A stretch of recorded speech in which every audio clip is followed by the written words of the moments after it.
Welcome to EPG Pathshala. I am Parth Bapat, a visiting faculty at the Tata Institute of Social Sciences. This module is Introduction to Environment. It is part of the paper Environment and Society. In this module, we are looking at aspects of environment and ecology. It describes the linkages between biotic and abiotic factors, components. Let's start our discussion by understanding the concept of environment.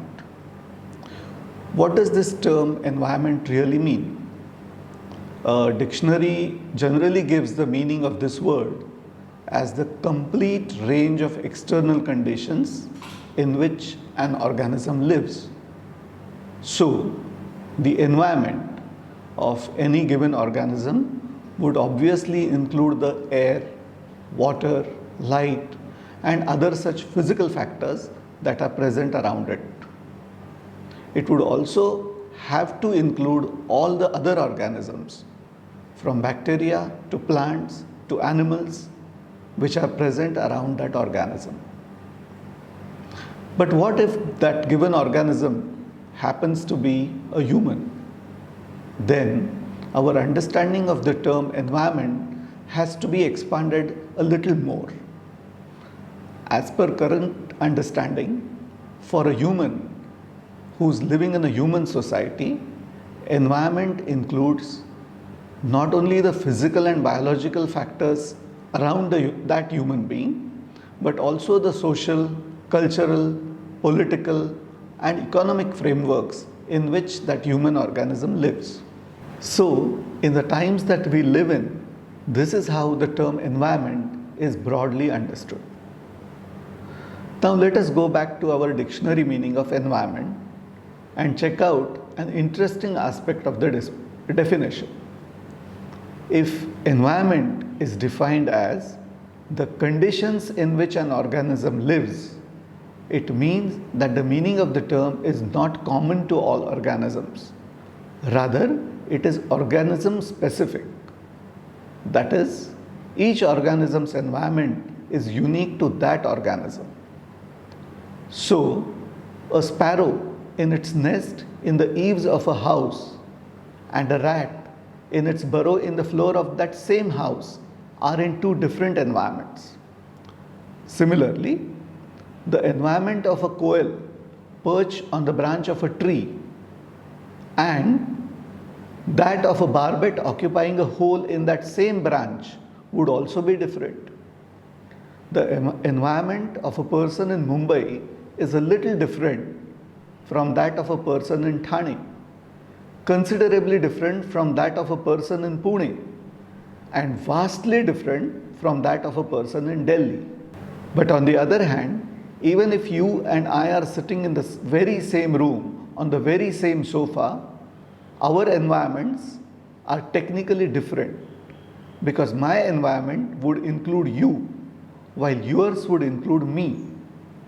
So, if I am a restless person fidgeting and moving about while you are a tranquil person sitting unobstructively in one place, then your environment will contain disturbance and action while mine will have peace and quiet.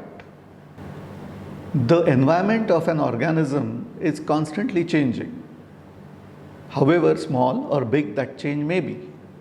Sometimes the change is climatic. The angle at which sunlight is falling, it may change. A cloud may float in and block out the sunlight. A breeze may start blowing or maybe stop blowing, or a thunderstorm may hit. At other times, the change is caused by another organism. A tussock of grass may have a blade chewed off by a goat. A leaf on a tree branch may get shaded by a crow's nest in the branch above. Or you may get bitten by a mosquito. For a human, the change may even be mainly a cultural one. Your long-time neighbor, who was culturally very similar to you, may get replaced by a person who is culturally very different from you. The organism is constantly responding to such changes in one way or the other. Often, the response is an action that makes the organism feel more comfortable or helps it to survive. A lizard exposed to a noontime sun may crawl under a rock to escape the discomfort of the sun beating down on it. The leaf being shaded by the crow's nest may change its angle to avoid the shade and receive more light. And you may possibly respond by swatting that irritating mosquito or that irritating new neighbor for that matter. In this manner, there are constant interactions happening between every organism and its environment. The components of an organism's environment are traditionally divided into living, or what is called biotic components, and non-living or abiotic components. Abiotic components, as one may easily comprehend, include the various physico-chemical factors around the organisms: air, water, light, temperature, humidity, salinity, pH, that is relative acidity or alkalinity, rainfall, snowfall, wind speed, wave action. These can all count as abiotic components of an organism's environment. Biotic components include all the other organisms occupying the environment of a given organism. From the point of view of a given organism, it includes other individuals of its own species as well as individuals of other species that live around it. Does the term biotic include only the living? What about dead organisms? Or scraps of flesh, skin, hair, or claws separated from the body of an organism? Well, though such material is technically lifeless, it is distinctly different in structure and composition from any abiotic component. Materials generated within their bodies by organisms are composed of the same elements that make up the abiotic world and are also taken from the same abiotic world. But once taken up from the abiotic world, the organism processes them into complex materials which are unique to the biotic world. When an organism dies or a part of a living body gets separated from it, or the waste generated by a living body is excreted, all the resulting lifeless materials continue to retain their unique complexity for some time, till they get broken down into simple units. This breaking down of complex lifeless materials generated by the biotic world back into the simple units, typical of the abiotic world, happens through natural processes. These natural processes are commonly referred to as rotting or decay. So, till materials generated by organisms are completely disintegrated to the level typical of the abiotic world, they are considered to be biotic in nature. An organism lives essentially by acquiring materials and energy from its environment. The materials are required to maintain or develop the organism's body structure, and the energy is required to fuel its life-sustaining processes. The manner in which an organism acquires these materials and energy may be either direct or indirect. Some organisms obtain energy directly from the abiotic components of their environment. All such organisms are commonly referred to as autotrophs, meaning feeding oneself. Some such organisms obtain energy from chemicals in their environment and are referred to as chemotrophs, or feeding on chemicals. Chemotrophs live on ocean floor, in zones where sunlight does not reach. So we are unlikely to be familiar with any of them. But most other autotrophs obtain energy from sunlight and are referred to as phototrophs, meaning feeding on light. The phototrophs familiar to us are plants. Phototrophs are equipped to capture energy from sunlight and integrate into material which is then stored away within their bodies. This stored energy containing material is commonly referred to as food. Phototrophs tend to generate food in quantities that are very large in proportion to their own needs. Part of this stored food gets utilized on a daily basis to meet the day-to-day energy requirements of the plants. All the rest of the stored food at any given time is technically a surplus. This surplus, from the point of view of the phototroph, serves as an insurance against a possible future food shortage. But this surplus also represents a ready-made store of food that can be raided by non-autotrophs. That is, all those organisms which are not equipped to make their own food. So, autotrophs are commonly called as producers, since they produce the food on which non-autotrophs depend.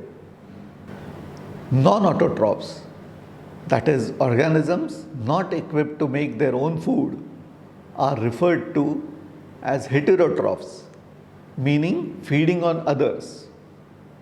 They obtain energy by accessing, in some way or the other, the surplus stored food of autotrophs. The heterotrophs best known to us are animals, including worms, insects, shellfish, fishes, frogs, reptiles, birds, and of course mammals. Some heterotrophs obtain energy by directly eating up whole autotrophs or part of autotrophs. Such heterotrophs are commonly called herbivores, meaning plant eaters.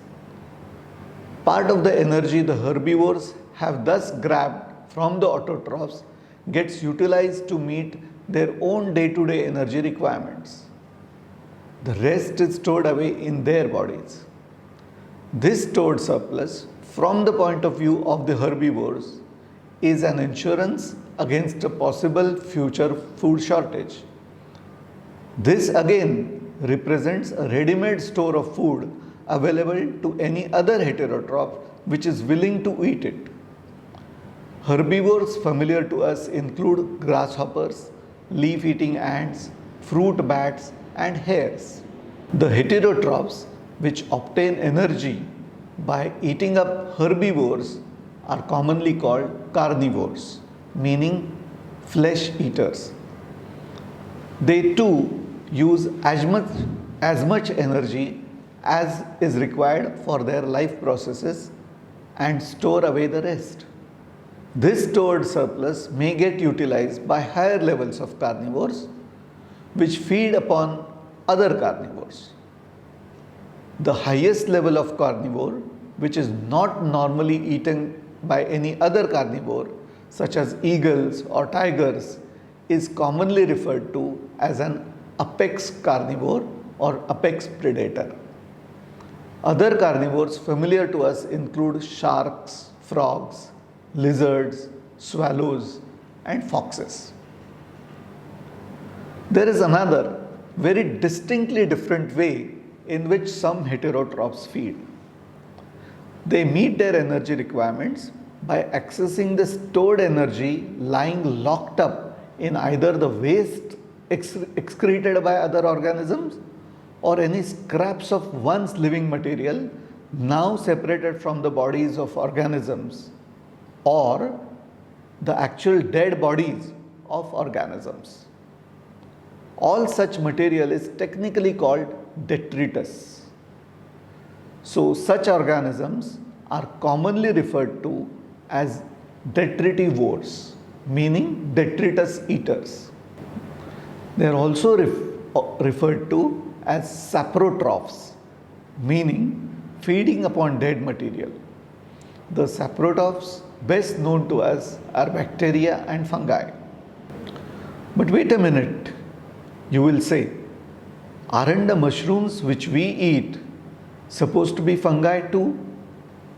Does this mean that humans eat detritus eaters? Oh yes, humans, or for that matter, many other heterotrophs may feed on saprotrophs. Saprotrophs commonly eaten by humans besides mushrooms include prawns, crabs and clams. Earthworms, millipedes and cockroaches are saprotrophs too. Of course, we don't eat them. Heterotrophs are also collectively referred to as consumers because they all consume either directly or indirectly the food made by producers. The interaction between an organism and the abiotic or biotic components of its environment is not limited to nutritional matters alone. Organisms also interact with different biotic and abiotic components of their environment to achieve locomotion, as in swinging from branches or swimming, transfer of reproductive material, as in pollination, transportation of propagative materials, as in seed dispersal, and so on. Some abiotic factors, if there is too much or too little of them, act as limiting factors which limit an organism's growth or reproduction or survival. Many of us would be aware of how too little nitrogen or too much salinity limits the growth of most plants. Another aspect is that different abiotic factors may be important or even crucial at different times in an organism's life. For instance, the biotic needs of an organism in its caterpillar phase are likely to be different from those in its adult butterfly phase. Or the seed germination stage of an organism is likely to be affected by abiotic factors which have little effect on its own mature plant stage. Biotic factors too can hinder or facilitate the developmental or reproductive success of an organism. Interactions of an organism with the individuals of its own species are referred to as intraspecific relationships. These commonly include interactions like mating and caring for one's offspring. Interactions of an organism which include other species are referred to as interspecific relationships. These commonly include interactions like predation, as in a lizard eating a fly, and parasitism, as in a flea living on a rat. Although the biotic and abiotic components of an organism's environment are often studied or treated separately, there are a lot of interconnections amongst them. For instance, consider a lily growing on a forest floor. How much sunlight this little plant receives depends jointly on a number of biotic and abiotic factors. The angle at which sunlight is falling, the amount of cloud cover through which the sunlight is passing, the shading effect of the surrounding vegetation, the loss of leaf surface from being devoured by a caterpillar, the covering of part of the leaf surface by insect eggs, cocoons or galls, and so on. If you observe the natural world around you, you will comprehend the range as well as complexities of the various relationships possible between an organism and its biotic and abiotic environment. If you study the interactions between organisms and their environments over a period of time, you are likely to discover at least 3 common but fascinating processes. What are these three processes? Let us have a short, quick look to get an idea of each of them. One process is that an organism gets inevitably influenced by its environment. So, we see that identical organisms, if exposed to distinctly different environments, may display different flowering and fruiting cycles, different behaviors, or even different physical forms. For instance, a plant which has been blossoming only once a year in Delhi may do so twice a year when relocated to Mumbai. Or a plant species known to grow prostrate on the ground on an open cliff top may be found growing erect on a forest floor. Or an animal species may hibernate over winter in the interior part of a continent but not in its coastal areas. Human organisms too are observed to have traditionally formed socially and culturally distinct societies in different environments. For instance, the coastal cultures of India share many common aspects, as do the cultures of the Deccan Plateau or those in the Gangetic Plains. A uniquely interesting example in this context would be the traditional polyandry observed in some remote Himalayan societies. In this social system, all the brothers of a generation jointly take one wife and family land is jointly inherited by all her children. This unique system points to an influence of a difficult environment in which fishing of already small land holdings would render agriculture uneconomical. It is thus quite fascinating to observe how an organism is influenced and shaped by its environment. The second process resulting from organism-environment interactions is quite obviously that the organism also influences its environment.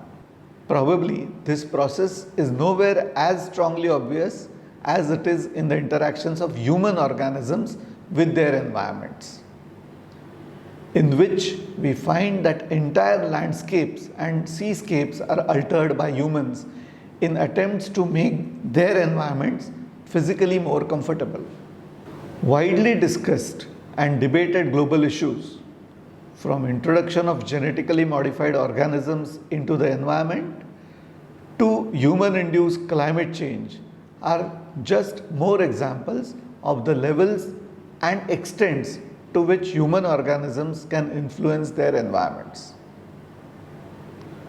But organisms may also influence their environment at a contrastingly microscopic level.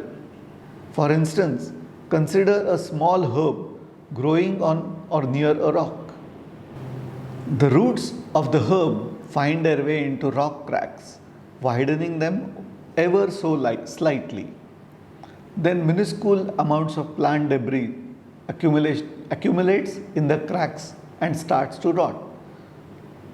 Corrosive acids generated by the rotting biomass leach deep into the rock layers. Eventually, the weakened rock splits or crumbles. Though each such rock splitting event is occurring at an almost imperceptible level, the combined result of this process is spectacularly gigantic when you think of the global scale at which these events occur. The combined effect of plants all around the world contributing slowly and steadily to crumble massive rocks is tons of fine soil each year. Thus, it is equally fascinating to observe how organisms influence and shape their environments. The third process resulting from organism-environment interactions is probably the most fascinating one though. It is the process by which an organism changes its environment in such a way that it renders that environment unsuitable for its own survival. Let us explore how this can happen.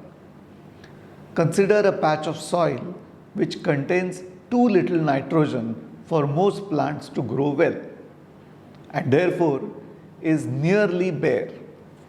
A legume, say a wild moong plant, which has the advantage of harboring nitrogen fixing bacteria in its roots, can however grow in that nitrogen poor soil. A stage comes when the soil at that spot becomes capable of supporting even plant species which do not have any nitrogen fixing arrangements. In other words, the moong, together with its root bacteria, would have changed its environment from a nitrogen poor to a nitrogen rich one. What happens next? Once other plant species take root in that soil patch, they may thrive in it even better than the moong, which no longer enjoys any particular advantage over the others. Not only does the moong lose its earlier monopoly over the nutrients in the soil patch, it's likely to even get pushed out of the patch altogether by newcomer plant species that are better suited for the new conditions. Thus, that wild moong plant, along with its root bacteria, changed the environment in such a way that they ended up making it unsuitable for themselves. All these interesting interactions between organisms and their environments are studied systematically as a science called ecology. And a person who studies ecology is called an ecologist. Technically speaking, ecology is defined as the scientific study of the interrelationships among organisms, between organisms and all aspects, living and non-living, of their environment. So, what an ecologist tries to do is figure out the position of any given organism with respect to its entire environment. If such relationships are studied from the point of view of a single species, the ecological approach is called autecology. If all or many of the species occupying in an area are studied together as a community, the ecological approach is called synecology. The formalization of ecology as a science happened nearly 150 years ago. But even after so many decades of ecological studies and the uncovering of many ecological patterns, it is generally acknowledged that there is a tremendous lot that is still to be discovered and understood. Also, the ecological knowledge that we have accumulated so far is quite patchy, in the sense that we know a lot about some select pockets of the planet and very little about most others. And lastly, most ecological relationships tend to be quite subtle, and it usually requires considerable patience and sensitivity to perceive ecological truths and interpret them correctly. But if we remain aware of all these aspects and make sure to approach the subject by asking specific and precise questions, then, like all sciences, ecology can be a fascinating subject to study. So, in this module, we have looked at some of the key concepts of environment as to what is an environment, what are biotic and abiotic factors, what are the interactions between organisms and its environment, what are the outcomes of these interactions. We have also very briefly towards the end looked at what is this whole science of ecology. You can also take a look at our e-text. More reading can be found in the essential reading part. Thank you.